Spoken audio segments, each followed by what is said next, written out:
사사 이야기 23번째 시간입니다. 익숙한 내 안의 바알 제단을 부수십시오 라는 주제로 말씀을 나누겠습니다. 우리는 신앙생활을 하면서 종종 내 삶에 들이온 커다란 문제들, 즉 밖에서 쳐들어오는 외부의 적들을 물리쳐 달라고 간절히 기도합니다. 하나님, 이 경제적인 문제 좀 해결해 주십시오. 직장에서 나를 힘들게 하는 저 상황을 좀 치워 주십시오. 레프 톨스토이는 이런 말을 했습니다. 모두가 세상을 변화시키려고 생각하지만 정작 스스로를 변화시키겠다고 생각하는 사람은 없다. 우리의 모습도 이와 비슷하지 않나요? 내 삶을 짓누르는 거대한 외부의 문제들이 당장 해결되기만을 바랍니다. 하지만 정작 내 거실에, 내 안방에 떡하니 자리 잡고 있는 은밀한 우상들은 일서 모른 척합니다.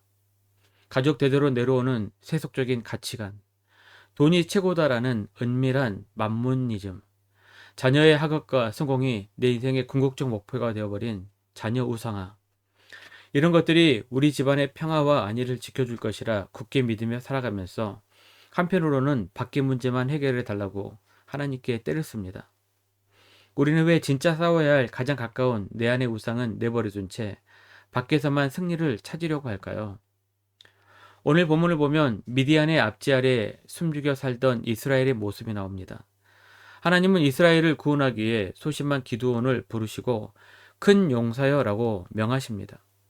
그런데 칼과 창을 들고 미디안 진영으로 쳐들어가기 전 하나님이 주신 첫 임무는 엉뚱하게도 전쟁터가 아닌 집 앞마당이었습니다.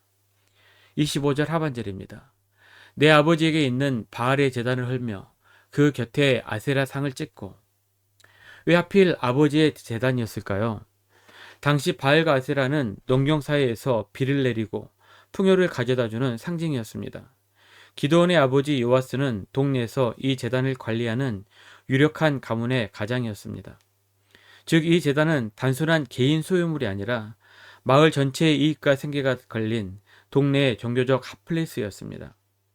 이걸 부순다는 것은 가족의 명예에 먹칠을 하고 자칫하면 동네 사람들에게 맞아 죽을 수도 있는 극도로 위험한 행동이었습니다. 하지만 하나님은 적당한 타협을 허락하지 않으셨습니다. 이때 사용된 히브리어 언어를 보면 하나님의 단호함이 느껴집니다. 헐다로 번역된 히브리어는 하라스를 사용하게 되는데, 이 말의 의미는 철저하게 붕괴시켜 산산조각 내는 것을 의미합니다. 그리고 찍다는 카라트인데 나무를 밑둥부터 베어내 완전히 뿌리 뽑는 것을 말합니다. 하나님께서 기드온에게 명하신 것은 보다기로 살짝 덮어두거나 안 보이는 곳에 치워두는 것이 아니라 완전히 박살을 내라는 뜻이었습니다. 하나님 나라의 진짜 영적 전쟁은 내 집 앞마당의 우상을 깨는 데서부터 시작되기 때문입니다. 그런데 27절을 보면 아주 흥미롭고도 위로가 되는 장면이 나옵니다. 27절입니다. 이에 기드온이 종 10사람을 데리고 여호와께서 그에게 말씀하신 대로 행하되 그의 아버지의 가문과 그 성읍 사람들을 두려워하므로 이 일을 감히 낮에 행하지 못하고 밤에 행하니라. 기드온이 하나님의 명령을 듣고 용기 있게 낮에 폼나게 일을 했습니까? 아닙니다. 동네 사람들이 무서워서 두려워서 밤에 몰래 부수었습니다. 여러분, 우리는 완벽한 믿음과 대단한 용기가 있어야만 헌신할 수 있다고 핑계를 댑니다. 하지만 하나님은 벌벌 떨며 행동했던 기드온의 이 반쪽짜리 용기, 떨리는 순종도 기쁘게 받으셨습니다. 무서워하면서도 두려워하면서도 머뭇거리면서도 결국 우상을 향해 도끼를 내리치는 그 발걸음을 통해 위대한 구원의 역사를 시작하셨습니다. 다음날 아침 동네 사람들이 기드온을 죽이려 할 때 아버지가 뜻밖의 방어를 합니다. 31절 상반절입니다. 요아스가 자기를 둘러선 모든 자에게 이르되 너희가 바알을 위하여 다투느냐? 너희가 바알을 구원하겠느냐? 여기서 기드온의 위대한 별명 요룹바알이란 말이 탄생합니다. 우리가 두려워하던 우상은 도끼로 찍히고 불에 타도 스스로 아무것도 할 수 없는 무능력한 존재임이 만천하에 통쾌하게 드러난 것입니다. 우리를 지키고 구원하는 분은 가짜 풍요를 약속하는 세속의 바알이 아닙니다. 우리의 생사와 복은 오직 여호와 하나님의 손에만 있습니다. 사랑하는 성도 여러분, 거창한 세상의 변화를 기대하기 전에 우리는 당장 내 삶의 현장에서 용기 있는 첫 도끼질을 시작해야 합니다. 오늘 돌아가기 전에 한 가지만 마음에 새겨주십시오.